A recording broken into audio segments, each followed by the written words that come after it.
Bonsoir. Nous allons donc procéder à l'audition de nouvelles ONG. Les règles restent les mêmes. 2 minutes de parole sur l'activité en relation avec le thème du forum conduite par leur ONG. Marie-Christine travaillera sur le chat pour faire le résumé de ce qui a été dit sur le chat pendant 2 jours. Chantal gérera le temps.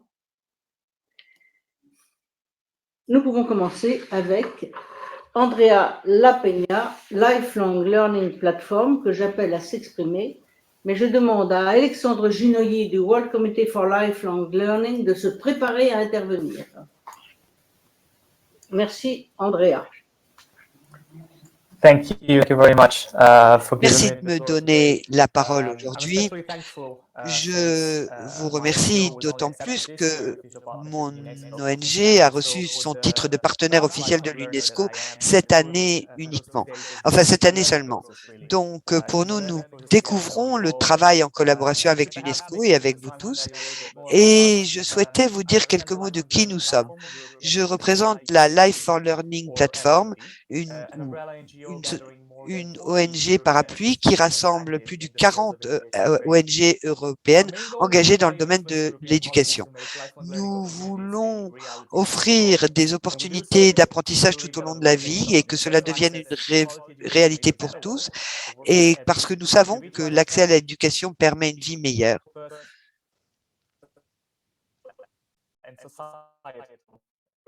L'interprète est désolé, mais la plateforme est gelée. Nous savons que l'éducation est très en lien avec la citoyenneté mondiale et nous travaillons en partenariat avec différents intervenants, et j'ai beaucoup écouté ce qui était dit hier et aujourd'hui, et je pense que tout le monde est bien conscient que nous ne pouvons être citoyens du monde sans éducation.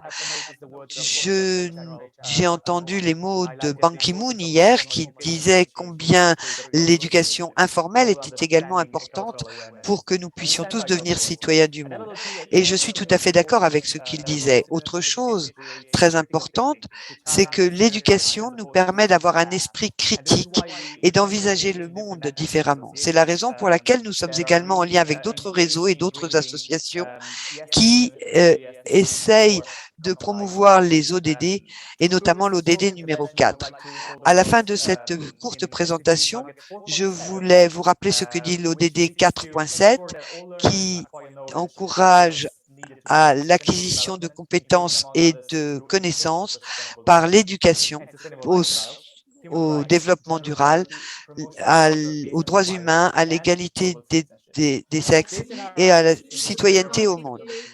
Merci beaucoup. On passe à la personne suivante. Merci.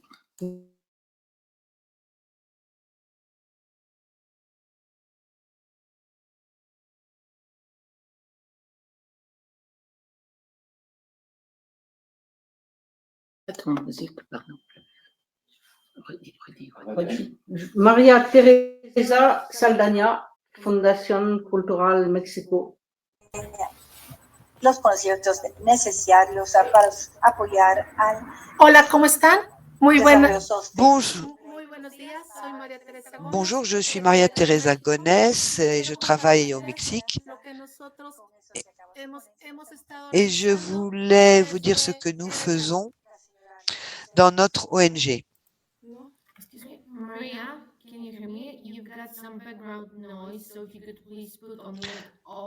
Maria, vous avez un bruit de fond, donc merci de couper tous les micros des différents appareils qui sont autour de vous afin que nous puissions vous entendre.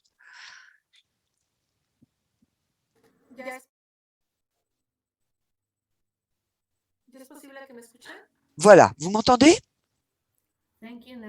Oui, merci. Parfait. Très bien. Donc, je suis Maria Teresa Gomez, je travaille au Mexique et je voulais vous parler de ce que nous sommes en train de faire depuis que nous avons fait connaissance avec le forum, lorsque nous avons participé au forum pour la construction de la paix. Je vous présente Pacecita, qui est notre mascotte, et grâce à elle, nous venons de terminer une longue marche et de mener différentes actions au bénéfice des communautés. Nous sommes sur le chemin, mais nous travaillons sur des actions très pratiques avec les communautés et ce autour de 3 thèmes importants. Apprendre à faire les choses, apprendre à être et apprendre à vivre en communauté. Et ce sont là des enseignements qui permettent d'établir des relations pacifiques dans les communautés. Et c'est ce qui nous permet de rassembler les efforts de tous les hommes et de toutes les femmes au niveau local. Et tous ensemble, nous créons un espace où nous sommes acteurs du changement. À partir de cela, nous avons eu la chance de rencontrer un prix Nobel de la paix avec qui nous avons parlé de l'importance du bénévolat, le bénévolat qui nous permet de travailler ensemble pour créer un monde de paix, un monde d'égalité et qui nous permet de mener des actions au bénéfice de tous et de toutes. Cette année, nous sommes en train de mettre en œuvre des centres de lecture et de paix et nous développons des bibliothèques pour opérer une véritable transformation locale. Nous sommes actifs, nous avons une véritable volonté, nous sommes des acteurs de paix et nous savons que c'est ensemble que nous pourrons travailler grâce aux arts, grâce aux sciences, grâce à l'éducation, que nous pourrons changer les choses. Nous sommes convaincus que c'est possible parce que dans la réalité, si nous travaillons ensemble, nous pouvons faire avancer les choses. Merci pour votre attention.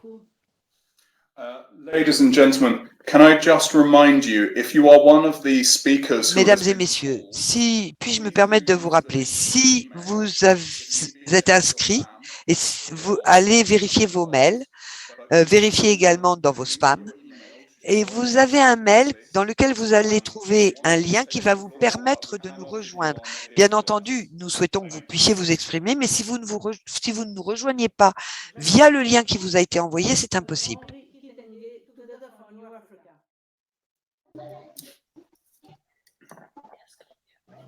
Bonsoir tout le monde. J'espère que vous m'entendez. Oui, très bien. Oui, merci.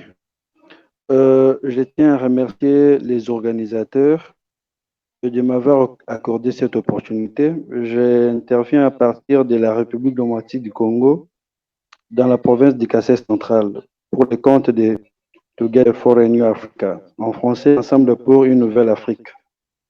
Au fait, notre organisation à vocation régionale a pour vision de former les futurs leaders du monde, en général et en particulier d'Afrique.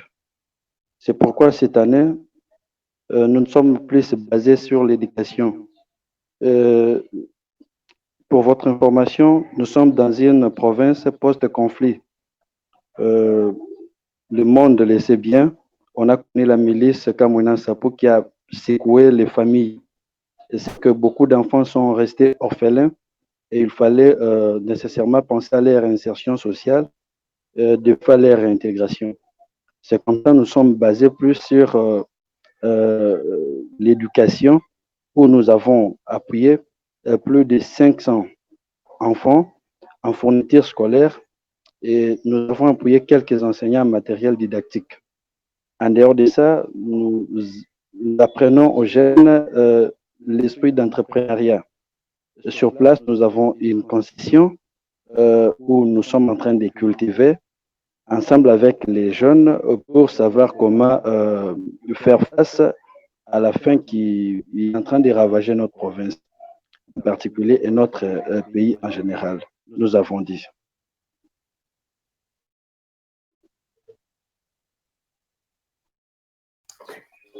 Merci beaucoup.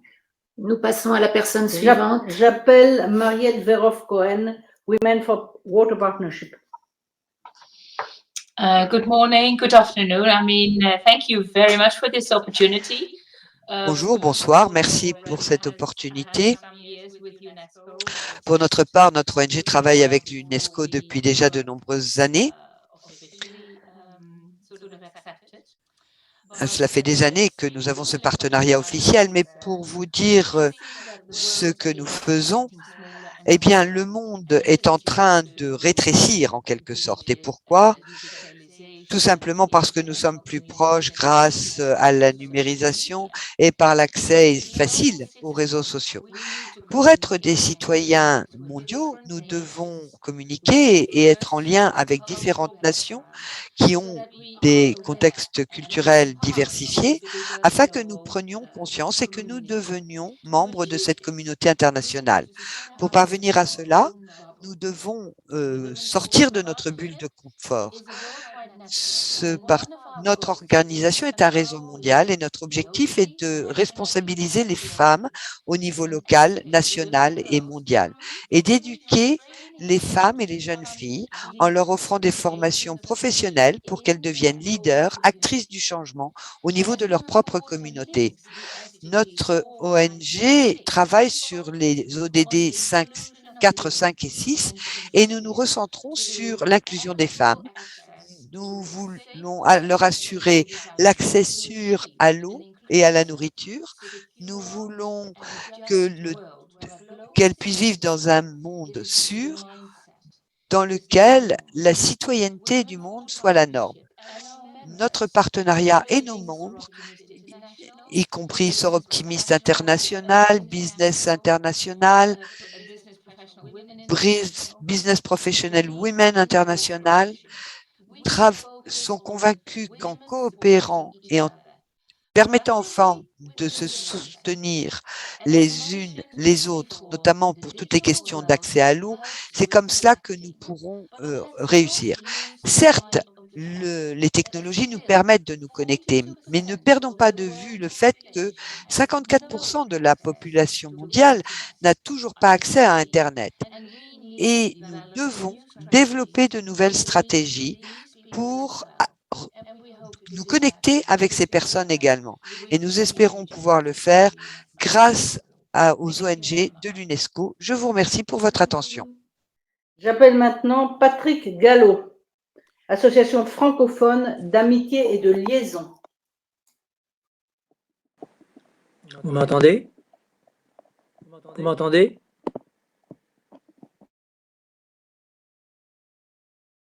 Oui, on t'entend. Patrick? Vas-y, Patrick. Ah, il est bloqué.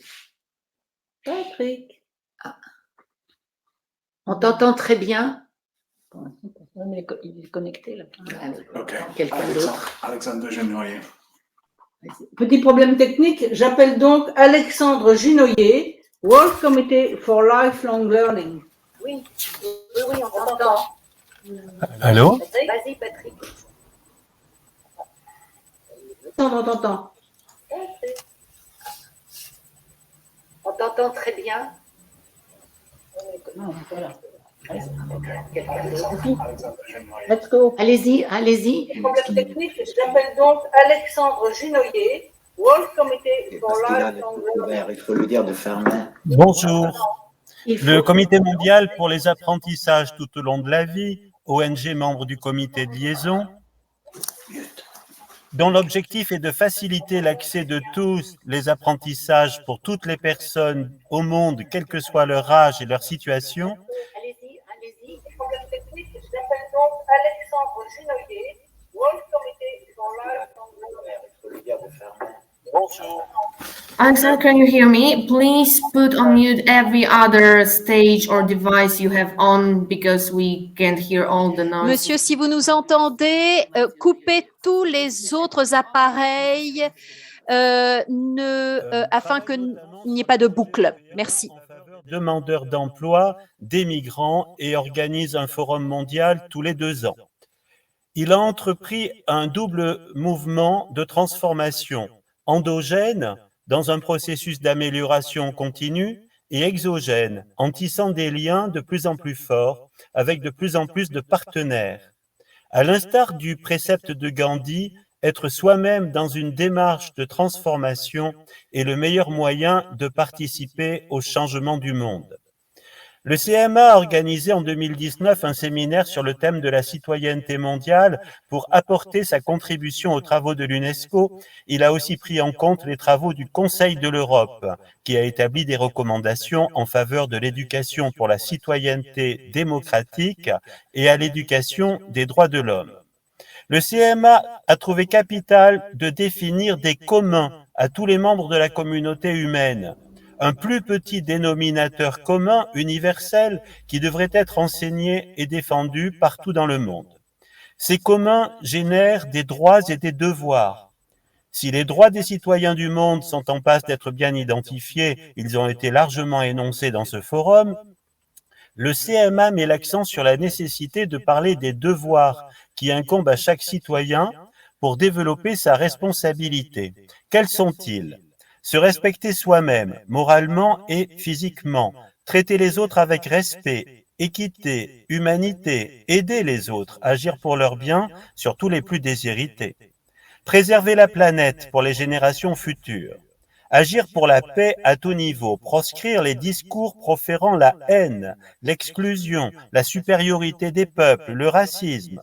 Apprendre tout au long de sa vie, par tout moyen, chercher à devenir la meilleure version de soi-même, comme l'a dit Confucius. Œuvrer au progrès de l'humanité en tirant les enseignements des événements passés, promouvoir l'état de droit, la justice impartiale. Ces devoirs doivent être enseignés et diffusés en même temps que les droits, et les enseignants et acteurs influents doivent les vivre eux-mêmes pour pouvoir les transmettre, car l'ECM n'est pas une matière de plus, mais un changement endogène et systémique à vivre par chacun et chaque organisation. Je vous remercie. Merci beaucoup. Merci beaucoup. Merci beaucoup, Alexandre. Et j'appelle maintenant Nadia de United Youth Initiative Africa.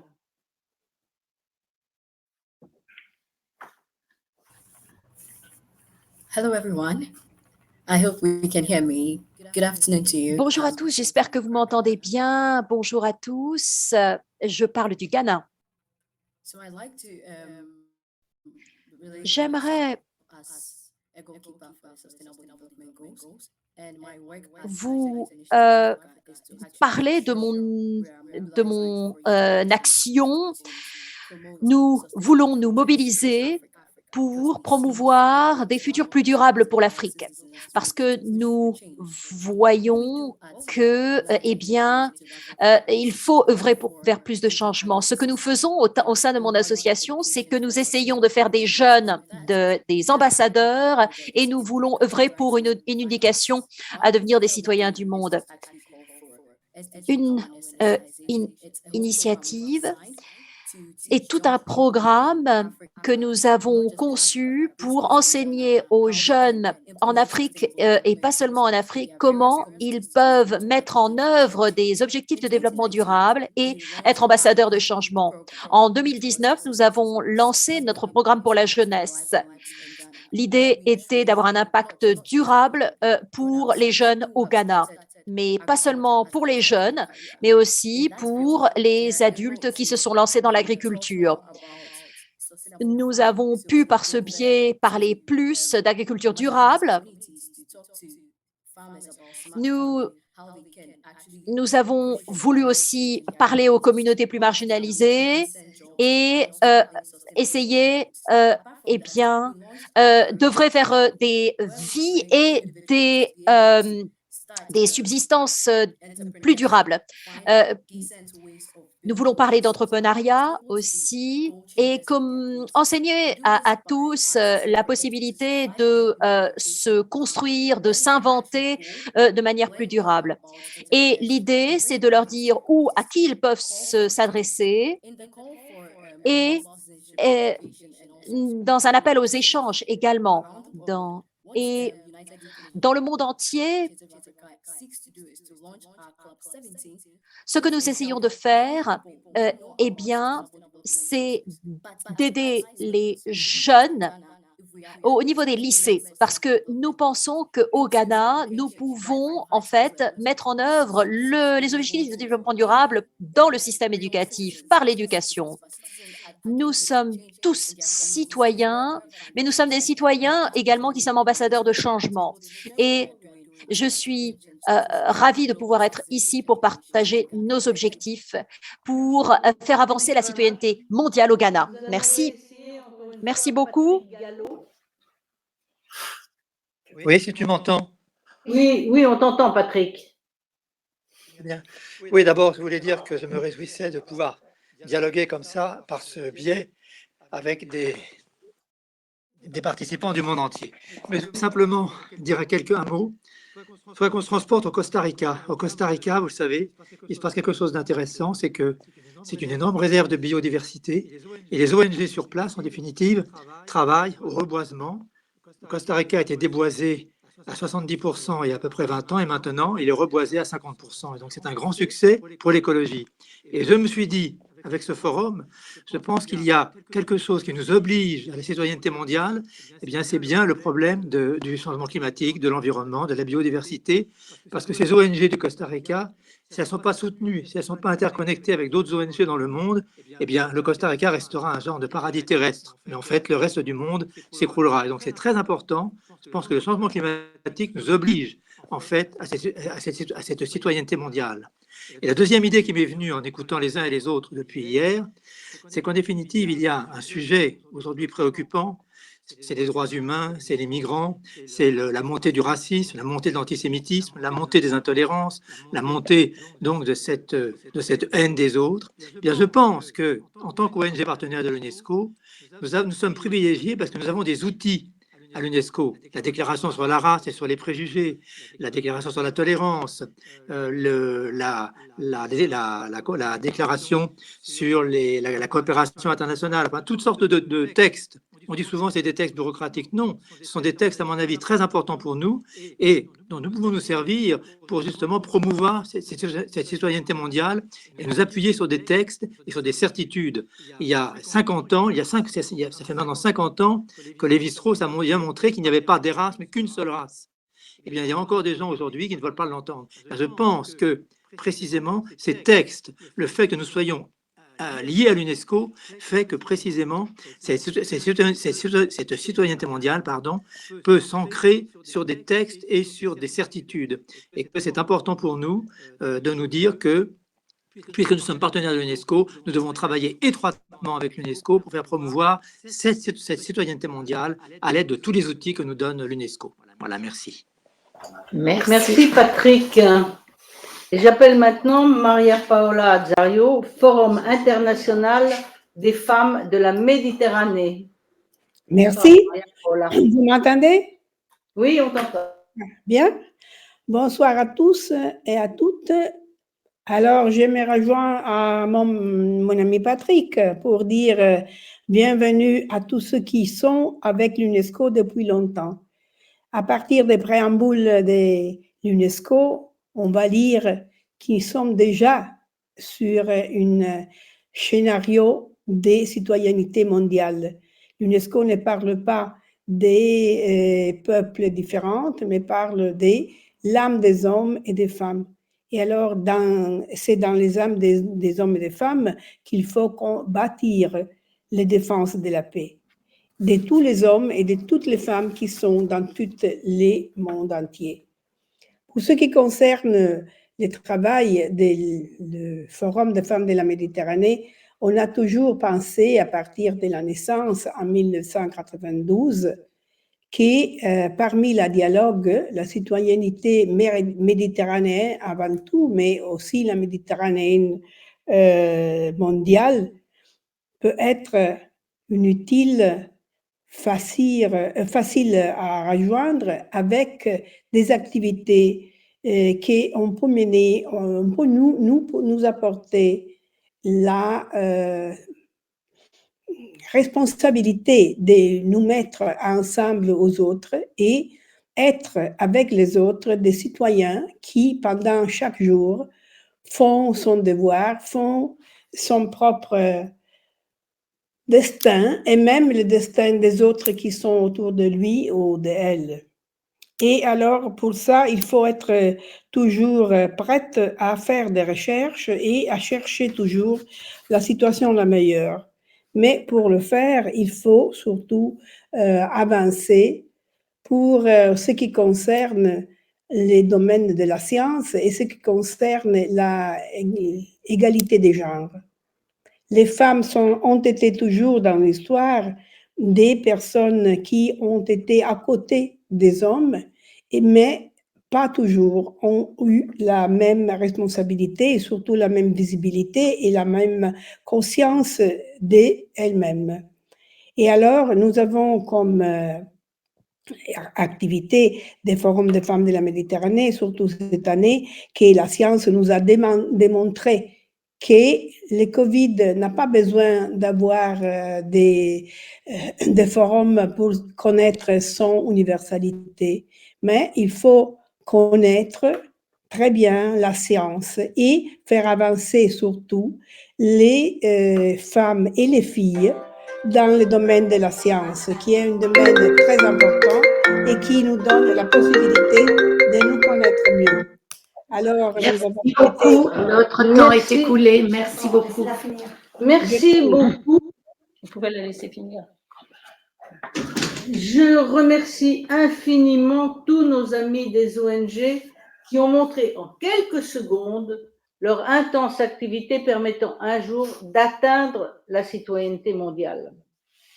Et j'espère pouvoir engager notre comité de pilotage à assurer un suivi de ce forum sur ce thème si important dans la période trouble que vit le monde actuellement.